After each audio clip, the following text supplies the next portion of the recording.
Okay, I'm just checking my voice. Can you hear my voice? Can anyone tell me? Okay, great. Okay, so everyone can hear my voice. Protlinka, cats, Suki, stranger. Yeah, Lee said yes. Roxy. Okay, great. So mm, today uh, we are going to continue our last session. So, in the last session, we talked about the power of gratitude. If anyone who missed it, I can send the YouTube link because nowadays I'm recording the entire session so that due to time difference or some other reason, if you cannot attend, you can just go through the recorded session. So, in the last session, we talked about how gratitude helps us. So, the mental and physical benefits of gratitude. And we discussed different research report and some studies which was conducted in different universities and medical colleges and hospital that we have discussed in the past session. So, in case you were not there, let me just give you the link. Just give me 1 second. Okay, at the end of this session, I will send you the link. Today, we are going to discuss how we can combine gratitude and mindfulness. Okay, and also at the end of the session, we will I will demonstrate a guided mindfulness session which is focused on gratitude alone. Okay, so how we can yeah Liz. So how we can uh, integrate gratitude practice when we are doing mindfulness. So today's mindfulness exercise will be focusing on the gratitude. So we discussed all the benefits of gratitude and how profoundly it affects our mental health and our physical health. So this gratitude study has been namaste lady, thanks for joining. So this gratitude study was popularized by a psychologist called Martin Seligman. I think those of you who have read about positive psychology must have heard the name Martin Seligman. He is a very renowned figure. Okay, so now if you have a question, what is the difference between positive psychology and the regular psychology or the normal psychology? So the regular psychology studies all the aspect of the mind and behavior, both good and bad. And normal psychology uh, is used to diagnose and treat mental health issues. It could be uh, any kind of intervention where we are trying to deal with different kind of mental disorder like schizophrenia, OCD, bipolar, BPD, PTSD. And positive psychology is a newer branch. It's not very old. I think Lee's is very like she has been associated with positive psychology, so she knows more than I know about positive psychology. So it's not a very old field, it's a very new branch in psychology, and this particular branch focuses on our strength, our happiness, the gratitude, the compassion, mindfulness, and some other yes, it's not very old, like roughly 20 years, 25 years. So yes, exactly.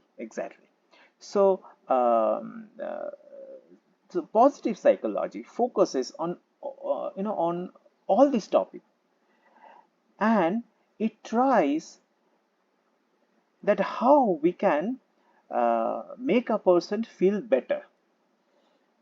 Maybe a person is going through some kind of mental disorder, and we are treating the person with medicine, with psychotherapy, with some other kind of techniques. But how we can make the person happy, how we can make the person engaged, how we can make the person curious, how we can make the person feel grateful. So positive psychology deals with all these areas of our life, and positive psychology actually complements the traditional psychology by building on this positive aspect of life. And there is a funny story about Martin Seligman. So earlier, Martin Seligman was a little bit grumpy. He was not very jovial. He did not have um, like good sense of humor because he mainly researched on learned helplessness. So his research area where people when people felt that they have no control over their environment, so it was kind of dark and very depressing areas of study, and it actually affected his own mental health as well. And he became a little bit grumpy, he became a little bit angry, uh, and one day he went to the garden with his daughter, and I think her daughter name was Nikki. Yeah, Nikki. And they were just cleaning the garden. They were just cleaning the garden, and at one point of time, uh, they found a weed, and Martin Seligman became a little bit exhausted because he was tired, plucking out all weeds, and he kind of groaned. And then his daughter said, "Dad, you promised you would not whine. You promised you would not get angry. You promised you would not be grumpy." So Seligman was surprised. Like his daughter was just 5 years old, and she made a conscious choice to focus on only positive things and eliminate negativity from her dictionary. If she can do that, why can't he? Because his daughter was only 5 years old. So this actually, this incident, and later Martin Seligman talked about this incident in different conference, in different seminar. Also, when yes, yes, exactly, Liz, right. So he openly discussed this particular incident with his daughter, and that particular moment, it was a defining moment for him, and it changed his entire outlook. And then uh, this particular simple act sparked a realization in Seligman, and then he thought that focusing on the good or the positive aspect of life was not only optimism but a powerful tool for well-being. So there's a old Zen story that like there are two dogs inside us, a good dog, a bad dog, and the dog who we feed becomes stronger. So similar thing happens in our mind. There are some good thoughts, there are some bad thoughts, and if we entangle ourselves with good thought, uh, it becomes better. And the similar thing is true when we engage ourselves with negative thought, it also gains some strength. So this realization of Martin Seligman, later, he shifted his research to explore gratitude, optimism, resilience, self-esteem, uh, compassion. So now he is not that much grumpy, and like Lee said, I'm sure right now he can also laugh at himself. So his entire personality changed, and he became a very renowned figure in the field of positive psychology.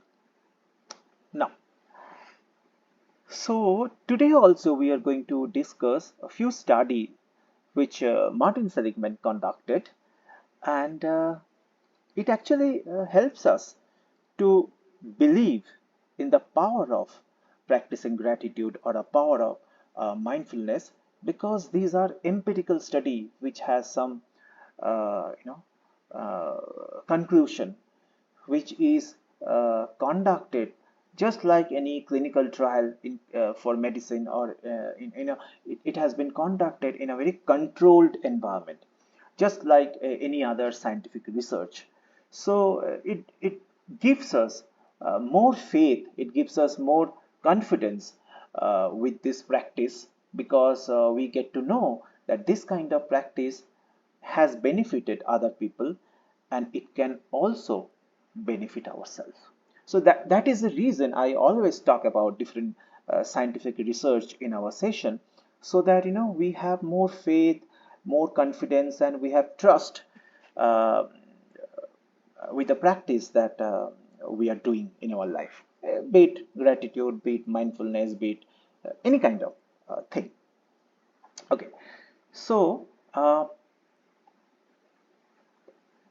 the first study which Seligman did, it was in 2005, and he actually um, compared different gratitude practices, like writing gratitude letters or keeping gratitude journals, and he found that these practices led to significant increases in happiness compared to a control group. That means compared to people who did not do that.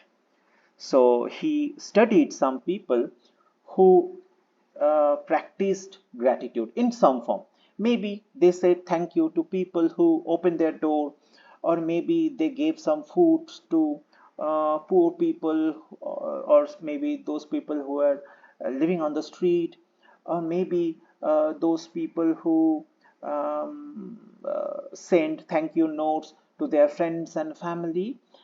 And he found that these people, this participant, um, actually had a significant increase in happiness compared to those people who did not do this thing. And he also popularized another practice. Okay, and this particular practice is known as three good things. Okay, it's more like an exercise. uh, Three good things. In this particular exercise, Martin Seligman um, asked people to reflect on three good things that happen each day, and also why they happened. Okay, so right now, uh, suppose if we are doing this exercise right now, maybe I have to be grateful for three things which happened today. So I had a good meal. Uh, the weather was pretty good outside. I could do some exercise, and then I have to find out why those things happen. Now, if we keep on doing this exercise every day, he and his colleagues found that it can boost happiness for up to 6 months after just a week of consistent practice. Okay, so if we follow this practice for at least for a couple of weeks, then it can boost happiness for up to 6 months. So that means it led to uh, long lasting happiness. Long lasting means in a short term, not in a long term, 6 months. So this is another research that he did. And also he did some research on gratitude beyond just feeling happy in the present moment. Like he found that like how gratitude practice can contribute to our overall well-being and resilience, and our coping mechanism, and our mood, and the ability to look at the brighter side of the day, and positive thinking. So this positive thinking which he talked about is not like the positive thinking that we uh, read in some self-help book. like think about positive and the positive will happen. No, no, not in that manner. You may have read different positive thinking book, The Power of Positive Thinking, or there are many books which is written on positive thinking. So here, uh, it's not about a toxic positive thinking. Even if I'm feeling negative, I have to say that I'm having a good day, I'm having a good time. Not like that. It means I am not engaging with the negative thoughts, and I am engaging myself with more positive thoughts. I am, being less judgmental, and I am being more curious. I am being less, I should say, uh, I should do less overthinking, and I should do more uh, focusing on like different activities throughout the day, because average human mind, they repeat the same thought again and again and again, and sometimes it happens unconsciously, we do not know that. So the positive psychology deals with all these things, and it's not exactly like the positive thinking that we have read in some self-help book. It's a different kind of positive psychology. So maybe later on we can have one particular session only on positive psychology if you are interested to learn more about it. It's a fascinating field of study in psychology. Okay, now the next thing is how we can combine mindfulness and gratitude. That is the main discussion today.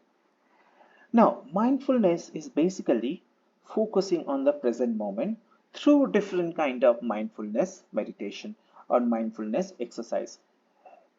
It could be the breathing mindfulness, it could be mindful walking, it could be five sense mindfulness, it could be mindful reading or mindful listening, or it could be, like uh, mindful journaling. So the the aim of mindfulness is to focus on the present moment and not to brood about the past, or not to um, worry about the future, because since our childhood our mind is programmed or kind of highly influenced by thinking about the past and thinking about the future and not focusing on the present moment, and that is the aim of mindfulness, to focus on the present moment. Now if we talk about gratitude, now gratitude is basically when we feel grateful for something, some person, some food, some place, some experience. Okay. Now here we are going to combine these two things, and how we can do that. What are the things that we can do? One very good exercise is the five sense mindfulness. I don't know whether you can recollect the five sense mindfulness that we have learned almost 1 month back, or more than that. I think 4 or 5 sessions back we have learned five sense mindfulness, where we basically focus on flavor, or the texture, or the sight, the sound, the smell. Um, yes, five senses mindfulness. So we have to uh, touch five things, or it can be changed according to your preferences. There is no rigid rule. So you can just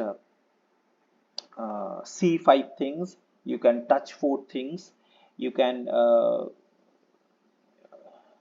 hear three things, you can smell two things, and you can test one thing. Okay. And I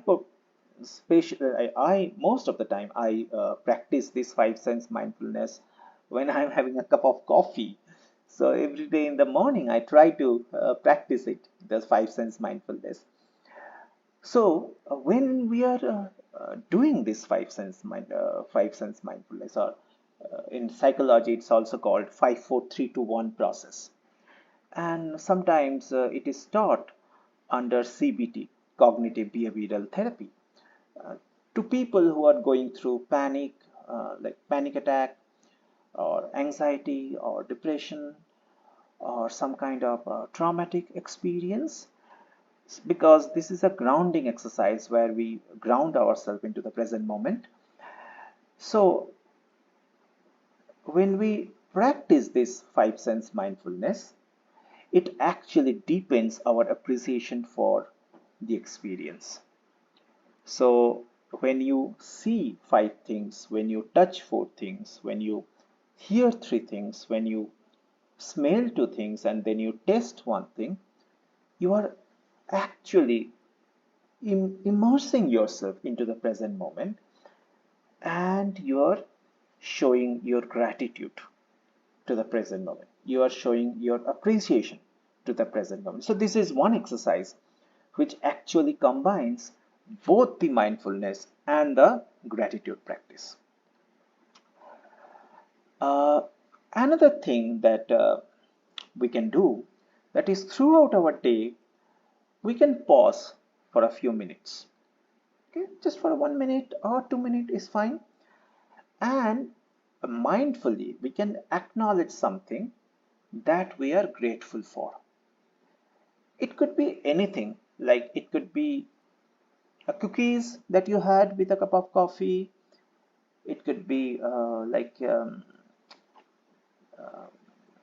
you got a call from your friend or from your family, or maybe a stranger smiled at you. Maybe you could read a good book, you could do some exercise, you could play with your dog or with your cat. So mindfully you acknowledge the feeling of this gratitude. Okay, and we can just try to hold this feeling inside our mind, taking a few breaths, and let the feeling of gratitude sink in. So that is another practice that we do. The one is five sense mindfulness, and the second is this one, like mindful moments of gratitude, where we can just take a pause, like after 2 hours, after 3 hours, or maybe once in the morning and once in the evening, and we can just feel grateful for something that has happened in the day. It's very similar to what Martin Seligman proposed, that is, the three good things exercise. Very similar to this particular thing. And you can read more about this three good thing exercise. You can just Google three good things, Martin Seligman. You can find out the entire details of this exercise and the study he conducted and what was the outcome. So that is another thing that you can do. Now, uh, what we are going to learn another thing today, that is how we can practice a mindfulness meditation focusing on gratitude.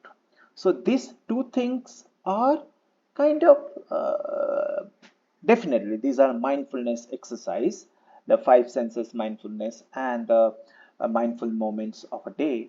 But we can also have a 5 minutes or 10 minutes uh, guided mindfulness meditation focusing on gratitude. So this is what we are going to learn in next 5 minutes. And every day for 5 minutes you can keep aside and you can practice this particular mindfulness meditation. And this particular mindfulness meditation, uh, like it has a power to instantly make you feel good about yourself, or make you feel good about your surrounding, make you feel good about the things you have in your life. So it's a very good exercise which combines both the mindfulness and the practice of gratitude. Apart from these two things which I have discussed, the five sense mindfulness and the mindfulness moment, or we can say like three good things exercise proposed by Martin Seligman. So in this particular exercise, what we can do, we can sit in a very quiet space in our home, in our room, or at a corner, if you feel like. Yes, yes, right. So you can just like you do meditation, any kind of meditation or mindfulness, you can just sit in a quiet spot at your room or in your garden. And if you want, you can play some music as well, because many people have said that when they play some instrumental music, some mild music in the background, some soft music in the background, it helps them focus and concentrate and meditate, and that is absolutely fine. So you can do that. Yeah, cat, right? You can do that. There is no problem with that. Some people feel like burning a candle, like a scented candle, and they get some aroma from it. That is also fine. You can do that. No, no problem in that thing. And then we can take a comfortable sitting position, or we can lie down. Uh, our body needs to be comfortable. Yes, right. Our body needs to be comfortable. Okay, doesn't matter which posture you are having, but your body needs to be comfortable either in a seated position or if you are lying down. Okay, now now after when you are comfortable, we can take some deep breaths, and you can close your eyes, because this particular gratitude mindfulness has some element of visualization. Okay, once you are comfortable with this mindfulness, then you can even do it keeping your eyes open. But initially, if our eyes are open, it may distract us. It is better to close our eyes and then practice it.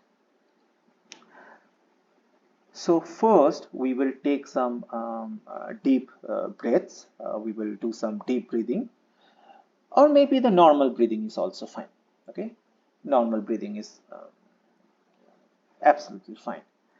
And now we can visualize a person, okay, to whom we are grateful.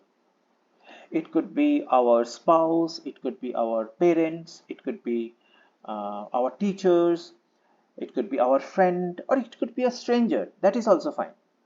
Suppose you went to a supermarket and a stranger smiled at you, or someone helped you with something. You can visualize that person as well. Okay, and you can visualize how the person is smiling at you, their facial expression, what they are wearing, how they are talking to you. You are visualizing, kind of you're imagining the person who you are grateful for. So that you can do when you are trying to show gratitude towards a person. Also, you can after the person, you can show gratitude towards a place. Okay, and that place could be a hill station where you long to visit, or maybe you have visited several times and still you feel like going there, or maybe a serene beach, maybe a nice cafe, or maybe uh, any place, and you can just visualize how that place looks, how it sounds, how it would smell. So you are visualizing that particular place in your mind's eye. Also, you can show the gratitude towards your body. like your eyes are functioning well, your lungs are functioning well, your heart, you know, is beating properly. So you can show gratitude to your body as well. Okay, you can hear, you can smell, you can feel the sensation on your skin.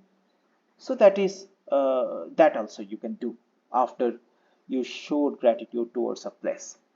And then you can show gratitude towards a meal, maybe a supper, maybe a lunch, a brunch, a breakfast, and you try to visualize clearly in your mind how it looks, how it smell, and how it tastes.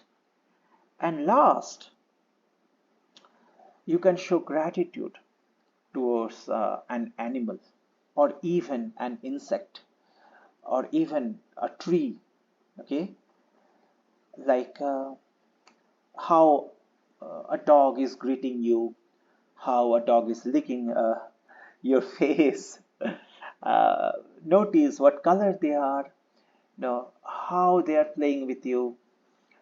uh, so that is the last thing you should show your gratitude. Not the last thing, you can carry on doing other things. And then you can mentally, you can just whisper thank you. Okay, mentally you are just whispering thank you. Or after each phase, like when you are showing gratitude to someone, when you are showing gratitude to place, when you are showing gratitude to your body, when you are showing gratitude to a meal, when you are showing gratitude to an animal, you can start with a thank you and you can end with a thank you. Okay, because this word thank you is a very powerful word. uh, and when we say thanks to another person, we also feel good about it. And then we can open our eyes, we can stretch our arms, we can bring our hands together, and we can just uh, complete our practice. So this is around 5 minute practice. And when you are showing the gratitude, or you are visualizing that, so when you are visualizing uh, a person and you are being grateful to that person, 1 minute you can spend. When you are appreciating a place, visualizing the place, you can spend another minute. When you are feeling grateful for your body, another minute you can spend. For a meal, another 1 minute you can spend on visualizing and saying thank you. And an animal, a pet, a tree, an insect, you can also spend another 1 minute to say thank you. So total, this exercise is of 5 minutes. So you can try to do this, like just take 5 minutes, not every day, at least twice in a week, thrice in a week, you can do that. So this is another kind of mindfulness meditation, which is specifically focused on gratitude. Okay, fine. So now I have talked enough. Now we can, take some questions, or if you want to share your experience with practicing gratitude, or if you follow any kind of gratitude exercise in your daily life, I'd love to hear that, and I'd love to learn from you. Yeah, so we Can can I take say a few something? questions. Can I say something in voice, Bodhi? Okay, I can see Suki might be speaking something, so I'm just going to increase her voice. Yeah, anyone is speaking on voice, or you can type the Yeah, question. Yeah, yeah. Can you Suki. guys? Yeah, yeah, Yeah, yeah. this I is can, I Suki. can hear you, Suki. Yeah, please, Okay, okay. please. Yeah. Yeah, it's interesting that you this was your topic today because I've been doing a kind of a combination mindfulness gratitude exercise where Mm-hmm. I write a haiku every day, Mm-hmm. and it has to be about something that I experienced that day that Mm-hmm. I am grateful for. Mm-hmm. And the thing is, I'm not a creative writer, but Mm-hmm. anybody can write a haiku. And Yeah. so I just take maybe 5 or 10 minutes and Mm-hmm. write 3 short lines of really descriptive words that Mm-hmm. turns out to be a poem of something that I'm thankful for.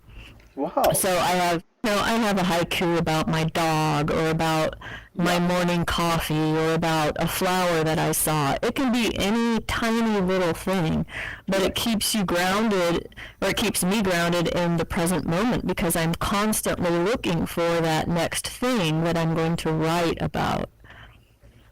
Wonderful. Wonderful.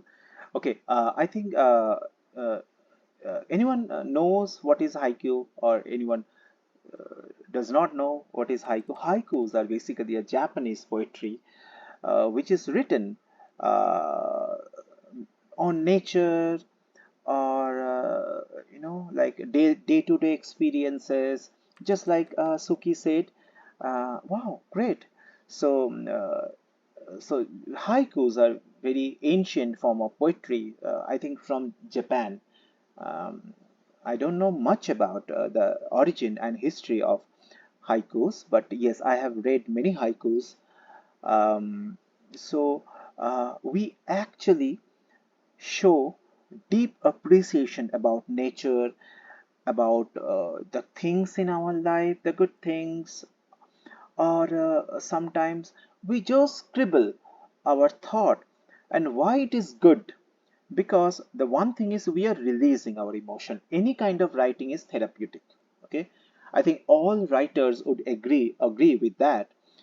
And haikus are short, and we can write on any mundane things, just like Suki said that she's sometimes write on her pets, or something which is happening daily, and that is itself a gratitude practice. It's like a gratitude journaling. When we are talking about pets, when we are talking about our meal, when we are talking about the day in our life, or maybe natural surrounding, maybe I have gone to a park. So it's a wonderful practice, Suki. I want you to, carry on and keep on writing in your diary, and that is itself a gratitude practice, Suki. It is itself like a gratitude journaling. So uh, I'm so glad to know that you are doing this, and we all can do that. I have written some haikus, but not very good. I am still uh, trying to learn how to write something sensible and like creative. So yeah, we all can do that, and it will actually uh, help us to focus on the positive side of our life, look at the brighter side of our life. And we all have gone through positive and negative emotions, but haikus are very powerful. And in ancient times, many monks and many philosophers, Japanese philosophers, used to write haikus. Great, great to know about your practice, Suki. Thank you for sharing. Okay, anyone else would like to share something, or have any question?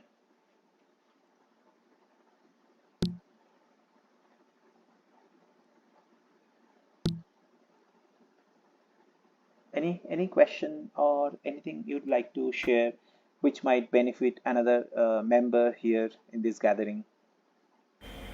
I'm not sure if this would be a benefit or not, but it's something I'm interested in finding more about. Uh, People with ADHD have great difficulty in forming habits. Mm-hmm, I mm-hmm, have stacks of journals, gratitude journals, um, yoga mats, all sorts of things mm-hmm, mm-hmm. that I have like one page in them, or I did them for a week and then completely forgot that I had the intention of following through. So I'm really interested in finding research on mindfulness as it applies to people with ADHD because it is a huge challenge. Okay, okay. I'm noting it down, Protlinka. Just let me note it down. I will try to find out some research. Okay, mindfulness and It's intention. because of object impermanence. When it's Mm-hmm, out of sight, out of mind, it's what you can plan on doing it mm-hmm, and then completely forget. It can be anything from changes in diet, exercise, mm-hmm. meditation, writing, and the things just never get done. It's often ascribed to laziness, but Mm-hmm. it really goes away from the mind. Got We it. can forget people, forget. So mindfulness is important to me, but it's really hard to follow through. It's why I like these Monday sessions because they're on my calendar. I get a reminder, but Uh, it is hard to do this on a I daily basis. I can understand, Protlinka. Yeah, I have written your topic as well, ADHD and mindfulness, and also I have written the topic of cat attention and attention deficit and mindfulness. You give me a couple of days, and I will try to throw some light on these two things next Monday. Okay? I look too. Yeah. So one thing which has helped me because I had a yeah, sure. I'm always yeah, learning from you as well, and that is the reason I always ask you to share things so that I can enrich my learning. Like in my case, I suffered from obsessive compulsive disorder, and I have had similar experiences like you. Like one day I used to do mindfulness, and the next day I forgot. Or maybe when I had a panic attack, or when I had a very depressive mood, or maybe when I was stressed, I forgot.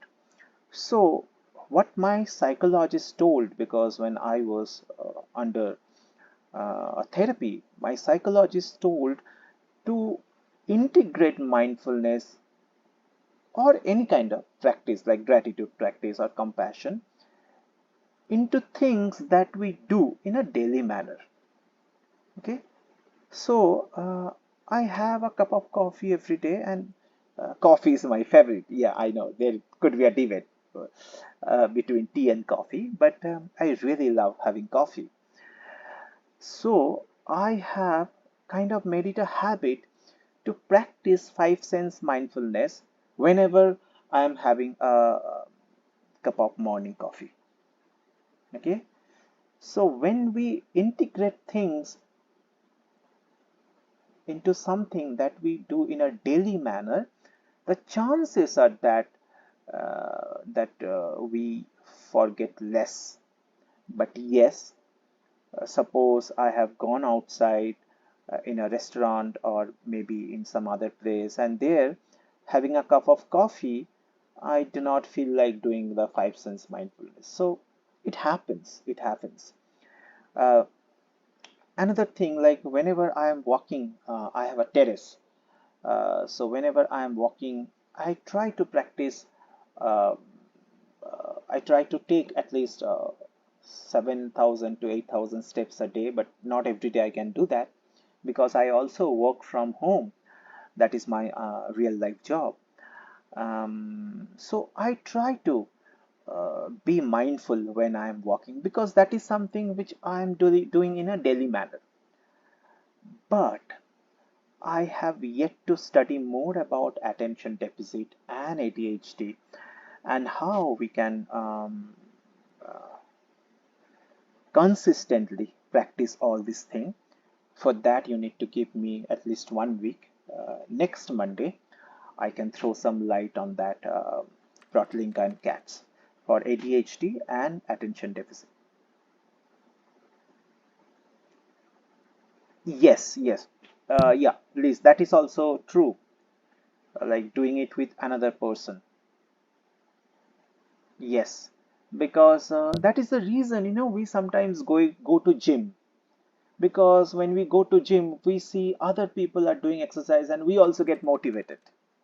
So that is a very good point which Elise has said that if you can pair with someone, like okay, every day both of us will do mindfulness together, or every day at this particular time both of us will do the gratitude, the three, like the Seligman thing, the three things of gratitude. Okay, so if you can do that, if you have friends or your spouse or your anyone in your family, that can also help, because even if you forget, that person might remind you. Yes, yes. So that is a very, very nice thing, and a very important thing which Lee said, that we can feel responsible for each other. Just like when we remind our family member that today you have to take your medicine, you forgot your medicine, or maybe today you have to go out and do some walking. Similarly, for mindfulness and for gratitude also, we can do the same thing. So yes, we can follow this as well. Great, great. Okay. Any other question, or if you'd like to share something?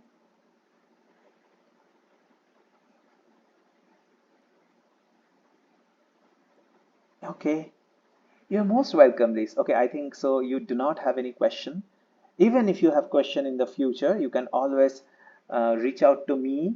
You can send me instant message.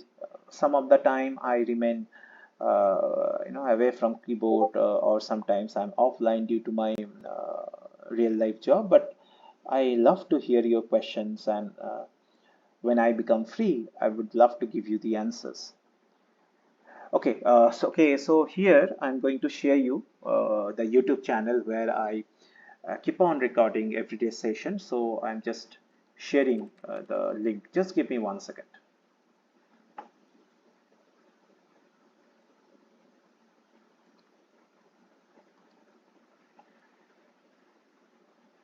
So this is the recording of the with people last week. So this is the video. This is the session about last week. So you can watch the session. I hope you do not get bored. So you can watch that, and then you can connect more with today's class, because today's class was a continuation from the last class.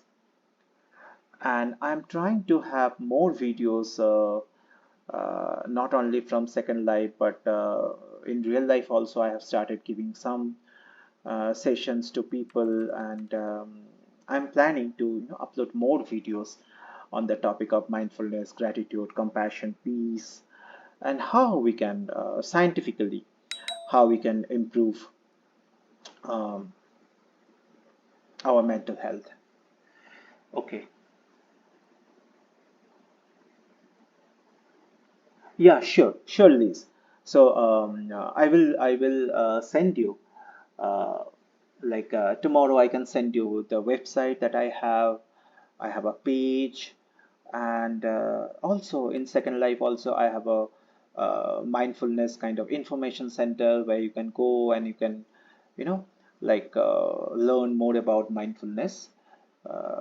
So yes, Liz, tomorrow I can send you all this thing, and then you can share with all the participants and all the members here, and hopefully together we can have a more productive, mindful, and happy life. Okay, it was nice discussing all. It was nice discussing things with all of you, and we shall meet next Monday, and we will discuss something new. Okay, and if you have any question, you can also go to our Discord channel and you can ask, or maybe you can just add me and you can send me a question, and whenever I become available, I would love to give you the answer. Okay, bye for now. Namaste, and have a wonderful week ahead. Yeah, bye. Take care, everyone.